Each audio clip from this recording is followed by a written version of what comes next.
Dan berikutnya kita akan simak agenda ekonomi yang menarik untuk kita cermati. Ada data mengenai IHK Vietnam secara year-on-year di bulan Agustus, kemudian dan neraca perdagangan Vietnam di bulan Agustus. Dari Amerika Serikat ada data soal klaim pengangguran berkelanjutan Amerika Serikat, sementara dari Eropa, total pencari kerja Perancis ada datanya yang kemudian dirilis.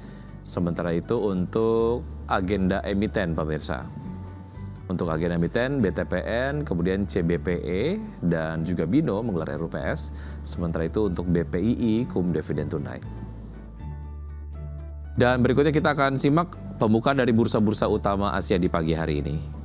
Seperti Anda dapat saksikan di layar televisi untuk bursa-bursa utama Asia di pagi hari ini kompak dibuka melemah dengan Nikkei dibuka melemah 0,38% di level 38.224, kemudian STI Singapura melemah 0,21% di level 3.384 dan Kospi Korea melemah 0,86% di level 2.666 dan Hang Seng Hong Kong dibuka melemah 1,02%.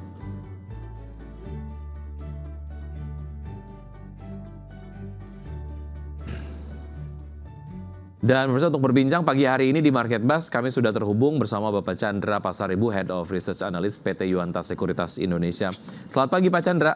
Selamat pagi. Baik. Ya, terima kasih sudah bergabung bersama kami di Market Buzz kali ini. Semoga kita sehat selalu ya Pak Chandra ya. Amin. Baik, Pak Chandra, bicara mengenai pergerakan dari IHSG kembali menembus rekor, bahkan IHSG sudah catat rekor tertinggi 12 kali berturut-turut di awal tahun gitu ya, dari awal tahun ini begitu. Apa trigger utamanya sebetulnya? Sebenarnya sih terutama dari Fed rate ya, karena sekarang udah mulai ada kejelasan. Hitungan market itu kan bahkan ada 50 basis point ekspektasi, jadi penurunan mungkin di September. September sendiri harusnya 25. Tapi ada spekulasi bisa 50, tapi untuk 2024 kelihatannya mungkin 50 basis point penurunan di Fed itu likelihoodnya terjadi cukup tinggi sih. Itu trigger utamanya ya. Kalau kita lihat sentimen dalam negeri, khususnya untuk insentif di sektor properti dan juga tren mengenai suku bunga acuan gitu dari Bank Indonesia, bahwa kemudian sudah terstate siap-siap untuk memasuki era suku bunga rendah gitu ya. Sejauh mana ini juga menjadi sebuah booster lah untuk sektor properti ataupun real estate, sehingga kemudian menopang dan juga mendukung tembusnya IHSG ke rekor terbaru di perdagangan kemarin. Iya, pada intinya dengan tingkat bunga yang cenderung lebih rendah itu kan sebenarnya pasti akan menopang keseluruhan sektor ya. Jadi tidak hanya terbatas pada sektor properti, karena basically dengan bunga rendah itu kan jadi financing cost atau biaya untuk investasi menjadi lebih murah gitu ya. Dan tentunya itu akan men-induce adanya pertumbuhan yang lebih lanjut di keseluruhan sektor.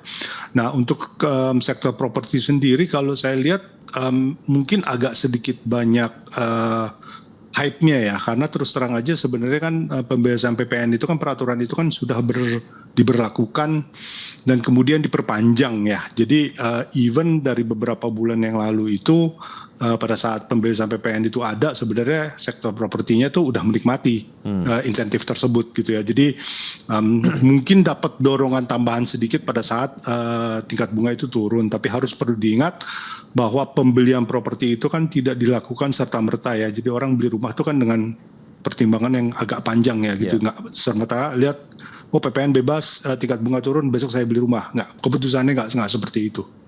Baik, kecuali untuk mereka yang memang sudah menunggu momen-momen insentif ini dilakukan gitu ya, sudah bersiap dari lama untuk kemudian masuk dan membeli properti.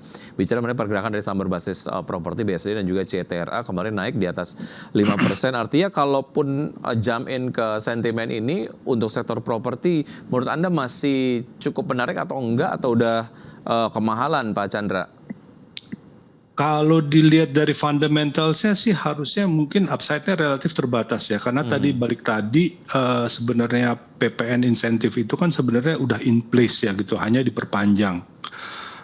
Tapi memang secara market momentum mungkin tetap akan jadi positif karena ada penurunan tingkat bunga. Tapi saya rasa secara terhadap earnings mungkin dampaknya nggak terlalu immediate ya, dan nggak terlalu signifikan, meskipun kalau dilihat dari momentum marketnya sebenarnya sih agak positif sih.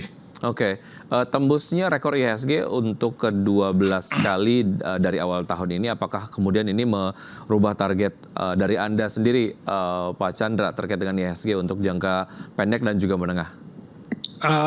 Sejujurnya kita dari awal tahun sebenarnya agak konsisten ya, jadi di 7.600 kebetulan sekarang udah touch up.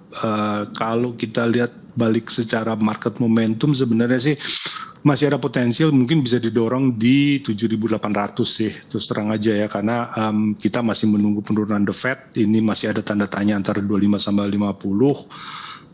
Kalau 50 mungkin dampaknya masih bisa lebih signifikan ya, jadi saya rasa mungkin towards sampai akhir tahun mungkin 7.800 mungkin ada likelihood yang cukup tinggi lah.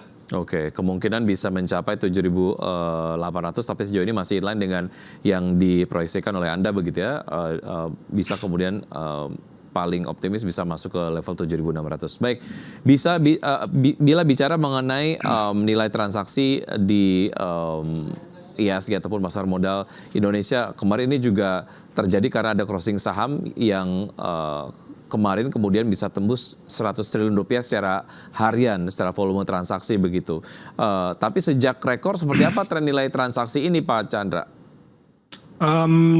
Sebenarnya ada sedikit peningkatan ya. Jadi memang pada saat mungkin sebulan yang lalu gitu ya, mungkin turnover market itu mungkin sekitar 10 sampai 9 triliun sehari.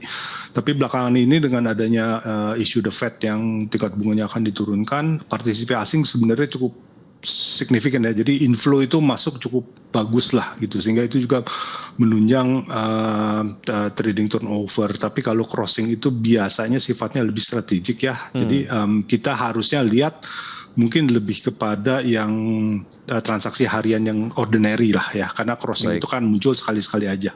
Baik, menarik Pak Chandra, kita akan lanjutkan usaha jeda berikut ini, dan pemirsa tetap bersama kami akan segera kembali.